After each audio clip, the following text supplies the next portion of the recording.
suggest to Eric Holder and to President Obama that I know that it's painful and it's boring to read lots of laws, but let me give you one very short law that you should read. And that is Article 2 of the United States Constitution.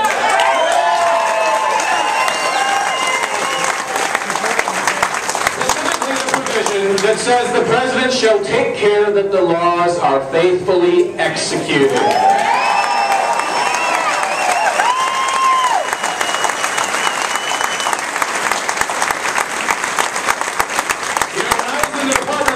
Between 2001 and 2003, working as counsel to Attorney General Ashcroft and as his White House fellow, he took care that the laws were faithfully executed. There was a flood of immigration-related crimes hitting the border states. The U.S. attorney's offices in those border states didn't have enough attorneys to prosecute all of the cases. And so the word went out through the Justice Department, all hands on deck.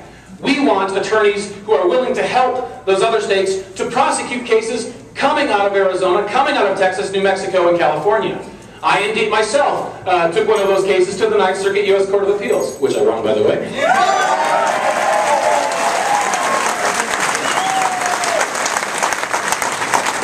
That's what the Justice Department should be doing, moving as many resources as possible to prosecute immigration-related crimes. But instead, what are they doing? Taking the resources of the Justice Department to prosecute, or to go after, I should say, in the courts, the state of Arizona, which is trying to...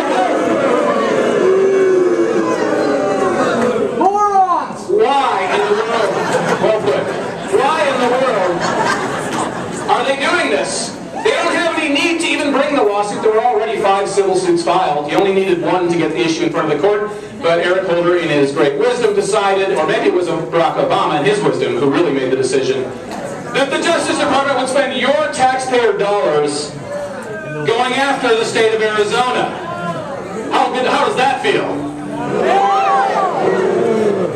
And then to add even greater irony to the situation, as you know, the governor who's been defending the law in Arizona has been raising the money with private contributions up to $500,000.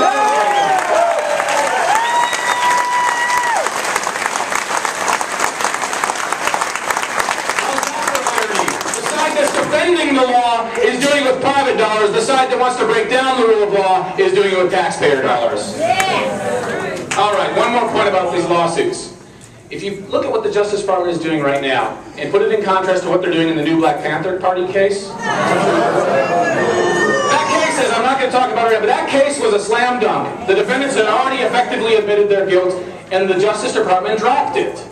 In contrast, the Arizona case they're trying to brings them on very shaky legal ground. It's a very tough claim they're trying to make.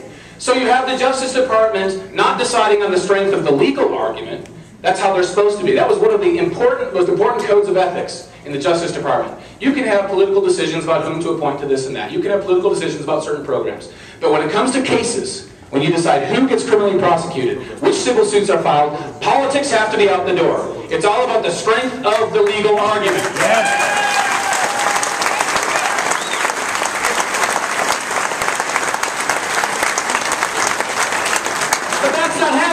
Because the slam dunk legal argument they drop, and the half-court shot behind the back against Arizona, they're pursuing.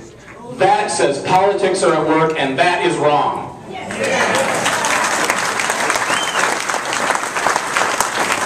And so now we turn to one of the great heroes of the state of Arizona, a friend of mine and someone I've worked with in defending what Maricopa County Sheriff's Office is doing. And let me just say one word, because I'm sure he's going to be more modest about what Maricopa County Sheriff's Office is doing. But let me tell you, that one sheriff's office is doing more to enforce our immigration laws than half a dozen ICE district offices combined.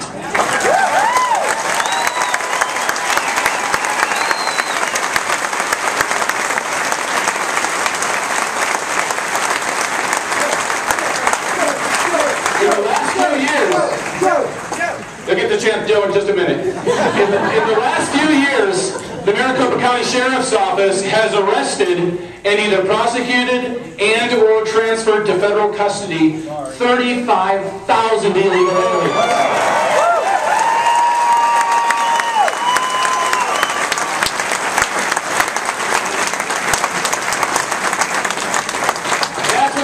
about respect for the rule of law. And he also teaches his inmates respect for the rule of law. And I'll let him tell you about the tent cities and the pink underwear